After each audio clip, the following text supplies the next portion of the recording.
FM 102.1 and AM 1230 WJBC. This is the Scott Miller Show. My next guest has voted for Kevin McCarthy 11 times to be the next Speaker of the House, but the House Republicans can't agree that they want McCarthy as their leader. To give us a first-hand perspective on what's going on, I'd like to welcome back to the show Congressman DARIN LAHOOD. Good morning, sir.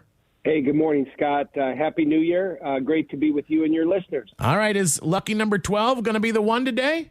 I don't know that it will be. We're working through a process of talking to the 20 holdouts. That's obviously continued over the last 3 days here.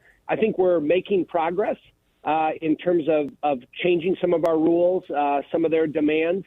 And so I think progress will be made today. Scott, I don't know that we'll get a speaker today, but I think we're making progress, and so that's a good thing. So what do you have to say for that group of Republicans that have not been voting for McCarthy? I think all Republicans thought we were going to have a lot more House Republicans. We thought we'd be at 240. We only ended up being at 222. Of course, at 218 was the magic number to get over the majority. So I think there was frustration that we didn't have a bigger majority. So with 222 Republicans, not everybody believes Kevin McCarthy should be Speaker. But I think it's important to note that 90% of our caucus, 90% of the 222 support Kevin McCarthy. But also, Donald Trump supports Kevin McCarthy. Jim Jordan, the head of the Freedom Caucus, supports Kevin McCarthy. Newt Gingrich does, many others. The holdouts there, they want some rules changes. Most of them want rules changes. There's some that just don't like McCarthy that are probably never going to vote for him.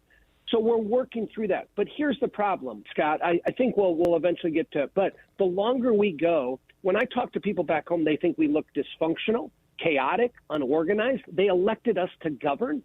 They want us to get busy on doing the things that we need to do to hold the Biden administration accountable, to work on these issues that we talked about. And the longer we go in kind of this intransigence, we're not going to get that done. So, again, I think we're going to make progress today, and I think we'll eventually get to a speakership. So I've heard some interviews over the last few days with people mentioning a few other names as better options than McCarthy, one of them being Steve Scalise. Is McCarthy worth putting everything on hold for?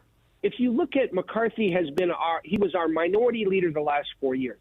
I think he deserves an opportunity to be Speaker.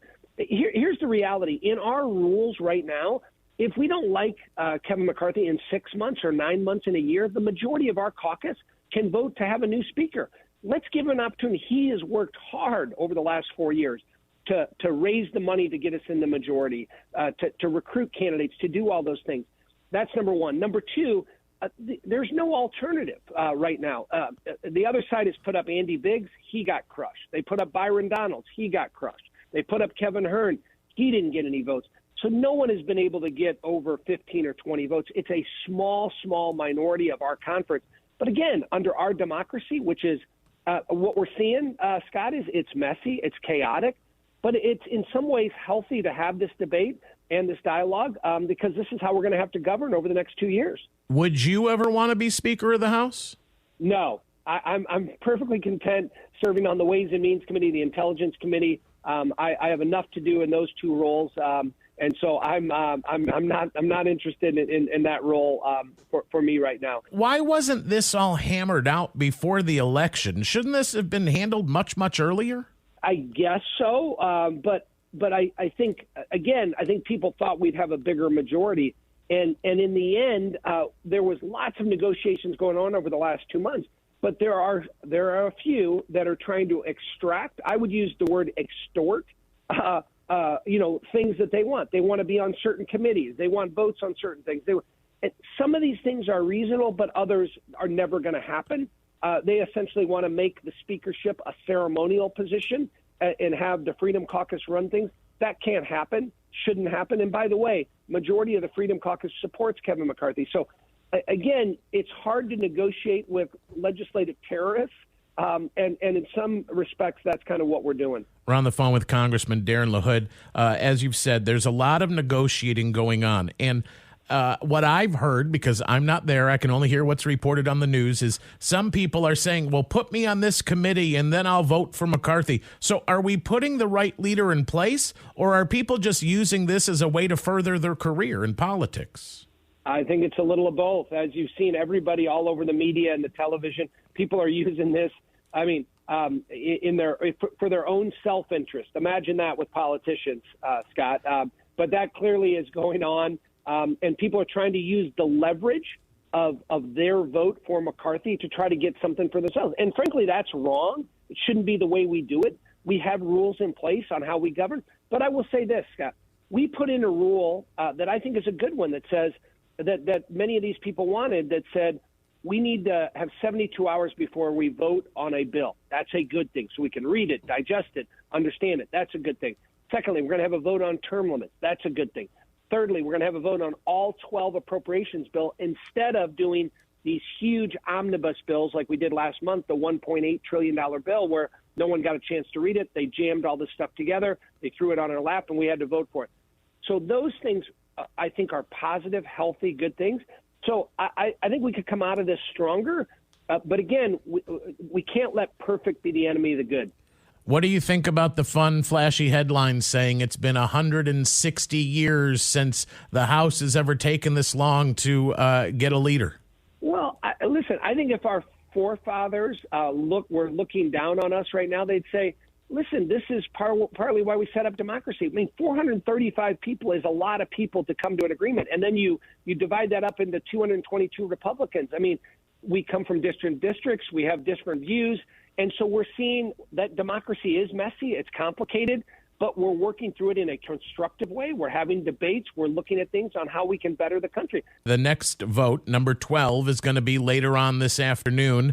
How many votes is it going to take, and how many votes will it take before you and your party say, let's put somebody else up that we think can to win? Unclear. I think what will be important for a benchmark will be, I think today, with the kind of new list of demands that have been met, I think we'll see progress on the vote of the 20 votes that were against Kevin McCarthy. I think that vote count is going to go down, and I think there's ultimately going to be probably 6 to 8 holdouts, and so we'll see how progress is made. I don't think we'll have a speaker in place today, maybe tomorrow, so it's unclear on when that'll happen. But I think the signs that we'll look for are we making progress in bringing down that 20 that were against Kevin? All right, I got another question for you. Rodney Davis was not reelected to Congress, but I've seen him on the House floor the last few days. What's he doing there? There's a rule. Any former House member can be on the House floor. They have House privileges. There's actually been, because of the swearing in, and there's been a lot of former members on the Democrat and the Republican side that have been back on the House floor, visiting with their colleagues and coming back. So that's a privilege and a right and part of that. So, yes, Congressman Davis, I saw him yesterday, said hello to him on the floor yesterday. All right. I mean, no disrespect to you, but I was watching television yesterday, and while people were nominating their candidates to be Speaker of the House, I saw you in the background, and you were chewing gum. We want to know, what brand of gum do you choose to chew on the House floor? That is an important question. I think it was extra is what I was chewing yesterday. All right. How long is this going to take? I don't know. Are we going to go into next week, Congressman LaHood? My wife left yesterday, went back to Central Illinois. I'm planning to be here for the weekend. Listen, I got elected. People want us to govern. I think it's going to be hard to go home when we don't have a speaker. We need to stay here and get this done and start governing like people elected us to do. All right, Congressman Darren LaHood. I'll be watching TV today. Let's see what flavor gum you're going to be choosing, and let's see if you and your party can get yourself a leader, okay? Yeah, we're going to work hard to get it done. All right, Happy New Year, and thank you for your time. I really do appreciate it. All right, Scott, take care. Thanks. All right, it's FM 102.1. It's AM 1230. It's WJBC. Good morning.